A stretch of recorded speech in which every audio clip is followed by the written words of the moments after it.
তাহলে মাধ্যমিক প্রস্তুতি কেমন চলছে তোমাদের? আশা করি খুব ভালোই হচ্ছে। আমি তো জীবন বিজ্ঞানের সাজেশন অলরেডি দিয়ে দিয়েছি এবং এর পাশাপাশি অন্যান্য সাবজেক্টেরও সাজেশন আসছে। আজকের এই ভিডিওটা খুব স্পেশাল। আজকের এই ভিডিওতে প্রণব স্যার আমাদের সাথে আছেন। উনি তোমাদের মাধ্যমিক ভূগোলের কিছু সিক্রেট টিপস বলবেন, যেগুলো শুনলে তোমরা অনেকটাই উপকৃত হবে বলে আমার বিশ্বাস। পাশাপাশি আজকে সন্ধ্যাবেলা আসবে জিওগ্রাফি সাজেশন ভিডিও এবং অন্যান্য সাবজেক্টের বেশ কিছু ভিডিও খুব তাড়াতাড়ি চ্যানেলে আসছে, তোমরা চোখ রাখো। এবং জীবন বিজ্ঞান সাজেশন তো আমরা দিয়ে দিয়েছি, তোমরা নিশ্চয়ই আমাদের অ্যাপটা ডাউনলোড করে নিয়েছো, বায়ো ইউজার দেবাংশু। সেই অ্যাপে সাজেশনের পিডিএফ তোমরা পেয়ে যাবে। তাহলে মন দিয়ে শুনে নাও স্যার কি বলছেন। নমস্কার, আমি প্রণব চৌধুরী, তোমাদের দেবাংশু স্যারের চ্যানেলে। আজকের এই ভিডিওতে আমি মাধ্যমিক ভূগোলের জন্য ইম্পর্ট্যান্ট কিছু টিপস তোমাদের সঙ্গে শেয়ার করব, যেগুলো পরীক্ষার আগে অবশ্যই মনে রাখা প্রয়োজন, যাতে ভূগোলে ভালো মার্কস তোমরা পেতে পারো। তো পুরো ভিডিওটা তোমরা মন দিয়ে দেখো এবং ভালো লাগলে প্লিজ শেয়ার করে দিও। প্রিয় মাধ্যমিক ছাত্রছাত্রীরা, আজকের এই ভিডিওটা কিন্তু ভীষণ ইম্পর্টেন্ট যারা এবছর মাধ্যমিক পরীক্ষা দেবে। মাধ্যমিক পরীক্ষা দেওয়ার আগে বেশ কিছু জিনিস তোমাদের মাথায় অবশ্যই রাখা প্রয়োজন, কারণ পরীক্ষার সময় এই ভুলগুলো যদি তুমি করো তাহলে কিন্তু তুমি বিপদে পড়তে পারো। কি কি ভুলগুলো, ইম্পর্টেন্ট ভুলগুলো ভালো করে নোট ডাউন করে নাও। প্রথমত হচ্ছে শর্ট প্রশ্নের দিক থেকে, ঠিক আছে? শর্ট প্রশ্ন বা যেগুলো তোমাদের এমসিকিউ পরীক্ষা হয়, এমসিকিউ এসিকিউ, শুদ্ধ অশুদ্ধ, অনেক প্রশ্ন আসে, অর্থাৎ প্রায় 40 নম্বর প্রশ্ন আসে এমসিকিউ এসিকিউ এই সমস্ত শর্ট কোশ্চেন থেকে। অনেকে কী করো, তাড়াহুড়োর মুহূর্তে কিছু কিছু শর্ট প্রশ্ন তোমরা অলরেডি মিস্টেক করে দাও। অর্থাৎ শর্ট প্রশ্ন এসেছে কিন্তু দেখা যাচ্ছে যে তুমি তাড়াহুড়ো করতে গিয়ে কোনো একটা শর্ট প্রশ্ন মিস করে দিলে, বা এটা হতে পারে যে তাড়াহুড়োতে কোনো একটা প্রশ্ন ভুল করে দিলে। সে কারণে শর্ট প্রশ্ন তোমরা টাইম ধরে করবে এবং প্রত্যেকটি প্রশ্ন ভালো করে দুবার তিনবার ধরে পড়বে, তারপর তার উত্তর করবে। তাহলে কি হবে, যে উত্তরটা যদি ভুল হওয়ার সম্ভাবনাটা অনেক কমে যাবে। একই সঙ্গে প্রশ্নতে দাগ দিয়ে দিয়ে, প্রত্যেকটা প্রশ্ন দাগ দিয়ে দিয়ে উত্তর করার চেষ্টা করবে, তাহলে একটা প্রশ্নও কিন্তু মিস হবে না। তাহলে তাড়াহুড়ো করলেও কিন্তু এই জিনিসটা মাথায় রেখে যদি পরীক্ষা দাও, তাহলে দেখবে কোনো প্রশ্ন কিন্তু তোমার মিস হচ্ছে না। এটা নাম্বার ওয়ান, জিনিসটা মনে রাখতে হবে। দ্বিতীয়ত হচ্ছে ছবি এবং ডায়াগ্রাম। অনেকে মনে করো যে 2 নম্বরের প্রশ্নেও ছবি দিয়ে দেবো, কিন্তু সেটা করা প্রয়োজন নেই। 2 নম্বরের প্রশ্নে তোমরা কখনোই ছবি দিয়ে টাইম নষ্ট করতে যাবে না। তোমরা চেষ্টা করবে যে সমস্ত প্রশ্নগুলো 3 মার্কসের হয় এবং 5 মার্কসের হয়, এই ধরনের প্রশ্নগুলোই কিন্তু তোমরা ছবি দেবে। এই ধরনের প্রশ্নগুলো যদি ছবি ভালো করে লেখো তাহলে ইজিলি তোমরা ভালো নাম্বার পাবে। কিন্তু 2 নম্বরের প্রশ্নে ছবি দিলেও তোমরা 2-কে 2 এমনিতেই পাচ্ছ, কারণ 2 নম্বরের প্রশ্নে তুমি সংজ্ঞা লেখো, বৈশিষ্ট্য লেখো, ঠিক আছে? এই সমস্ত জিনিস তুমি লেখো, তাহলে ইজিলি তুমি 2-কে 2 এমনিতেই পাবে।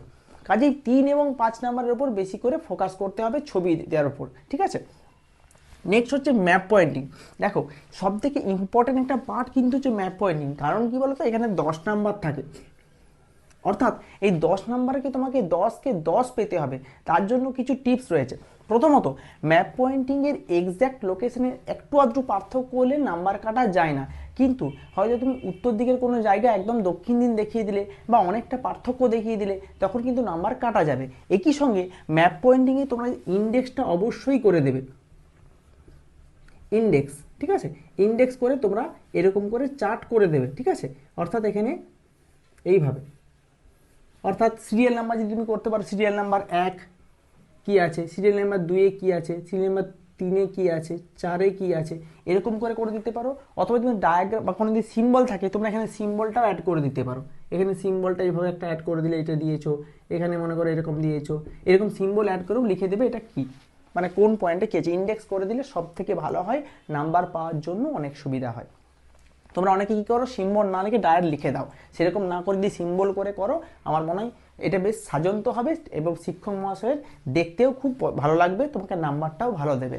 এটা কিন্তু মাথায় রাখবে। আর কোনো ম্যাপ পয়েন্টিং কিন্তু কখনোই মিস করবে না। আর ম্যাপ পয়েন্টিংয়ের উপর কাটাকাটি যেন একবারে না হয়, ভেবেচিন্তে সময় নিয়ে কাজটা করবে। 10 নম্বরের প্রশ্ন তুমি যদি মোটামুটি 10 মিনিট থেকে 15 মিনিট ভালো করে সময় দিয়ে করো, তুমি 10-কে 10 পেয়ে যাবে, ঠিক আছে? নেক্সট, 5 মার্কসের কোশ্চেনগুলো তোমরা অনেকেই কি মনে করে বলো তো, আমাদেরকে 2 পাতা 3 পাতা লিখতে হবে, না হলে নাম্বার পাবো না। সেটা কিন্তু নয়। 5 মার্কসের প্রশ্নকে মাথায় রাখতে হবে যে 5 মার্কসের প্রশ্নের অ্যান্সারটা ঠিকঠাক হতে হবে। তার সঙ্গে যদি ছবি থাকে, ছবি এবং ডায়াগ্রাম তোমরা যদি দাও, তাহলে নাম্বারটা কিন্তু অবশ্যই বাড়বে। ঠিক আছে, ছবি ডায়াগ্রামটা অবশ্যই প্রয়োজন যদি তোমাদের ভালো নাম্বার তুলতে হয়। যেহেতু আমাদের এই আলোচনাটি হচ্ছে ভূগোল থেকে, কাজেই তোমরা এই ভূগোলের আলোচনাটাও কিন্তু অন্যান্য সাবজেক্টের ক্ষেত্রে কাজে লাগাতেই পারো। কারণ তোমাদেরকে চেষ্টা করতে হবে ভালো একটা 90% প্লাস মার্কস রাখার। সে কারণে তোমাদেরকে কিন্তু এই টিপসগুলো তোমাকে ফলো করতেই হবে।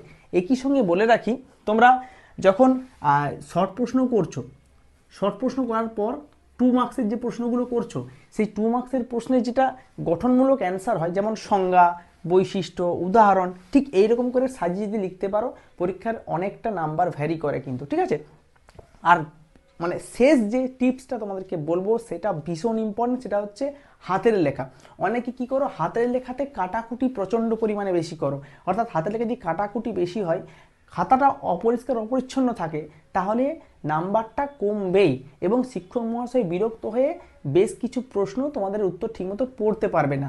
সে কারণে অপরিষ্কার অপরিচ্ছন্ন, কাটাকুটি এগুলো যেন একেবারে না হয়। এবং লাস্ট যে কথাটা বলবো, ছবি। অনেকে জিজ্ঞাসা করো যে ছবিগুলো আমরা কিসে আঁকবো, পেন্সিলে আঁকবো নাকি পেনে আঁকবো। দেখো, পেন বা পেন্সিল এরকম কোনো নিয়ম বলে দেওয়া নেই, তুমি যদি পেনে আঁকতে পারো, কিন্তু ভুল হওয়ার সম্ভাবনা হলে তখন কিন্তু খাতাটা কাটাকুটি বেশি হবে। কাজেই তোমরা চেষ্টা করবে পেন্সিল দিয়েই ছবি আঁকার। তবে এখানে পেন্সিল শুধু ব্যাপারটা নয়, পেন্সিল কিন্তু যেন বেশ ভালো রকম তোমাদের তৈরি থাকে। দ্বিতীয়ত হচ্ছে যাতে যখন মানে খাতাটা যখন তুমি করছো, বেশ কিছুদিন পরে খাতা দেখা হয় আর খাতাটা চাপা থাকে, সে কারণে পেন্সিলের যে লেখাটা অনেক সময় ঘষে যায়। তাই চেষ্টা করবে একটু ডিপলিভাবে আঁকার, যাতে মানে অনেক দিন পর্যন্ত ছবিটা লং লাস্টিং করে এবং ভালোভাবে থাকে। এই জন্য একটা কাজ তোমাদের, প্রথমে যখন তোমরা ছবি আঁকছো, প্রথমে হালকাভাবে শেড করে আঁকবে। যখন দেখবে আঁকা ঠিক আছে, কোনো ভুল হয়নি, মুছতে হবে না, তখন তারপর একটু ডিপভাবে বুলিয়ে দেবে, যাতে ছবিটা অ্যাপ্রোপ্রিয়েটভাবে দেখতে লাগে। বুঝতে পেরেছো? এই কয়েকটা জিনিস তোমাদেরকে কিন্তু মাথায় রাখতেই হবে পরীক্ষার আগে, যাতে ভূগোলে ভালো নাম্বার পাওয়া যায়। কেমন লাগলো আজকের এই টিপসগুলো তোমরা অবশ্যই কমেন্ট করে জানাও। এই 4-5টা জিনিস যদি মাথায় রাখো, আশা করছি ভূগোলে তোমরা খুব ভালো মার্কস তুলবে। তোমাদেরকে সকলকে জানাই অল দ্য বেস্ট। ভালো থাকো, সুস্থ